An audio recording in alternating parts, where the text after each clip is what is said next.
Hey, it's David. In today's video, we're going to be taking a look at this Lionel New Jersey Transit Maintenance of Way set from 2012. Now, like I said, this set released back in 2012. It was available in the Lionel 2012 Volume 1 catalog up to the Lionel 2013 Volume 1 catalog, but there's actually two versions of the set. The original version, only available in the Volume 1 2012 catalog, featured actually a dumping gondola for the ballast, but then the second version, which is the version I have, features just a standard gondola for the ballast.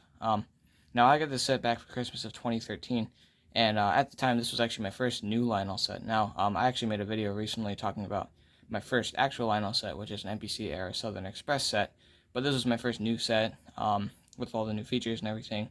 Like I said, the set came out in 2012, and I got it in 2013. But anyways, I'm going to take you through everything, show you an engine and all the cars, then we'll run it at the end of the video. The engine in this set is a New Jersey Transit GP40, number 4302. Which is actually based off of a real-life prototype owned and operated by the New Jersey Transit Railroad. In the inside, this engine features two motors, as well as forward and reverse lights, lighted number boards, and Lionel ready-to-run rail sounds. The engine also features numerous separately applied and molded-in details, as well as a solid plastic body, sheet metal frame, and a die-cast metal fuel tank, which gives the engine a really nice weight. But overall, my favorite part of this engine is definitely the paint scheme. I love the way the silver and the black look, as well as the three stripes on the side with the New Jersey Transit logo. I think it's just awesome. It's one of my favorite looking engines in my collection because of that. Alright, let's go ahead and get a closer look at some of the details.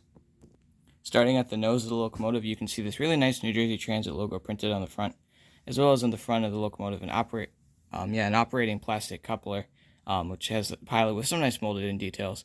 The sheet metal frame has some tread printed into it, as well as you can see the headlights on the nose of the engine, and a separately applied sand-filled cap.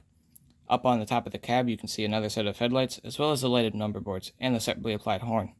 In the cab, you can see some hand-painted figures, as well as some other molded-in, separately applied detail in and around the cab. On the engineer side of the nose, you can see much of the same detail, in addition to a separately applied grab iron. Moving along the side of the engine, you can see the really nice printed 4302 number on the side of the cab, as well as some nicely detailed molded-in details, including sunshade, some battery boxes, and other details underneath the cab, as well as the dynamic brake housing and dynamic brake vent. Moving along the rear of the long hood, you can see that really awesome New Jersey Transit logo and its paint job. That's really, I think, what the standout of this engine is to me, as well as some other nice molded-in fan and vent details, as well as the doors for the prime mover are all molded in, which they look nice. Not necessarily the most detailed. This is a ready-to-run set, but they do the job well, and they're very nice looking. Down at track level, you can see the nice die-cast fuel tank, as well as the nicely detailed plastic truck. Now, this truck design is one used by Lionel for years, and represents a very simple Blomberg truck, but it hits all the details, including the step ladders, as well as the air reservoirs, and various other details that represent a very nice overall Blomberg truck design, standard for most EMD locomotives. Taking a look at the top of the locomotive, you can see other various details, including the various fans, as well as the locomotive exhaust right here. And something that I always found interesting is that the dynamic brake fan is actually a removable piece. I'm not quite sure why Lionel chose to do that. Maybe to model different versions of the Jeep, some of which might not have the dynamic brake fans, but I always found it interesting. And now we've come to the end of the locomotive, which I've always loved due to its really nicely detailed look with the separately applied grab irons and various details, as well as the reverse lights and number boards, and of course the New Jersey Transit logo. Now moving on to the rolling stock, here we take a look at our first car. This is a flat car with some semi-trucks on it, and these flat cars are actually really nicely detailed. Now, the flat cars are all very similar, only difference being the numbers printed on them, but the loads on top are what are interesting and different between them. But the flat car itself is actually very nice. It has some, mostly molded in detail, but it has really nice die-cast sprung trucks, which gives it a real good quality feel. And the load on top, which are these die-cast semi-trucks with these really nice New Jersey Transit printing on them, really give the overall car a nice feel. For a starter set, it's actually really nice. As you can see along the side of the car, it has some really great printing, and I think these cars really suit the set very well for an MOW set. Now, the next car in the set is this gondola with gravel load, and I've always loved this. It's got this very modern look with those kind of yellow hash marks along the side, as well as the great New Jersey Transit printing. And it has some nice details, including a brake wheel towards the rear of the car, and some molded-in grab irons and such. Again, with the nice die-cast sprung trucks, which give it, again, a quality feel. And this very interesting gravel load over top, as you can see, it's just ground up bits of plastic that I think had left over from the manufacturing product. I mean, you can even see that is very clearly a circle. I don't think it's very natural for gravel, but it does the job well. Actually, a funny little detail is that I was not, so the gravel actually came in a separately, little separate plastic bag from everything else, which makes sense. But I was not allowed to open it for quite a while. My mom didn't want me losing everything, and I'm very thankful that she made me keep it in that bag, because I probably would not have it today if it wasn't for keeping it in the bag for so long. Alright, the next car is this flat car with trailer. And again, the flat car is nearly identical to the first flat car, but the load is what's different. As you can see, this is a trailer for one of the semis, and this is a nice plastic trailer. It has that simulated wood grain on top, as well as actually some relatively nice underside detailing with the wheels. And these are actually rubber tires and nice metal rims and everything, so it actually looks pretty well. As well as, of course, a railroad tie load, which is perfect for simulating track comparison and other details. It actually just sits right in this little spot. It looks very realistic and very nice, and goes perfectly with the tractor trailers included in the first car.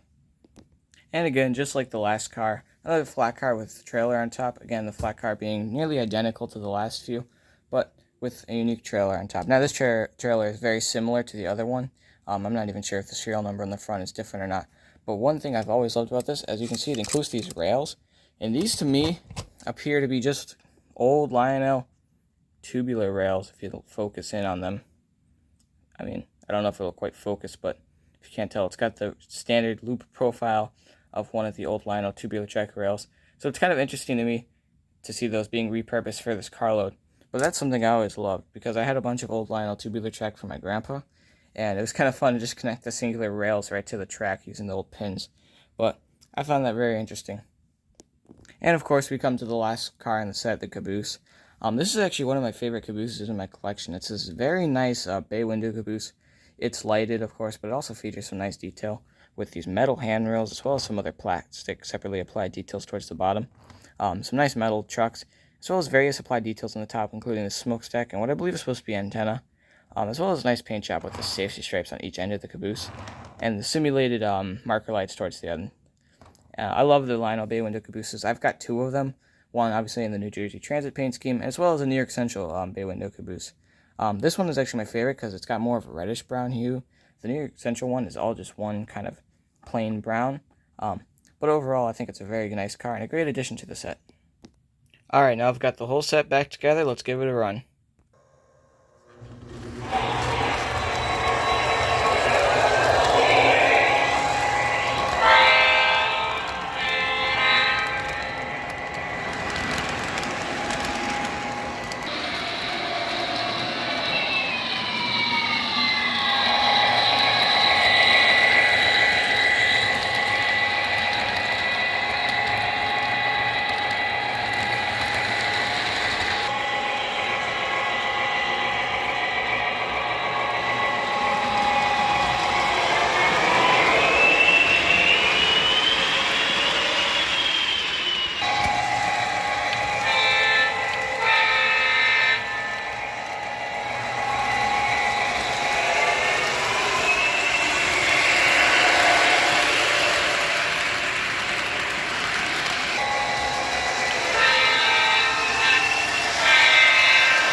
I hope you liked my review of the Lionel 2012 New Jersey Transit Maintenance of Waste set. If you did enjoy it, please consider leaving a like or a comment. And if you want to see more videos like this, please subscribe. I'm David, and I'll see you in the next video.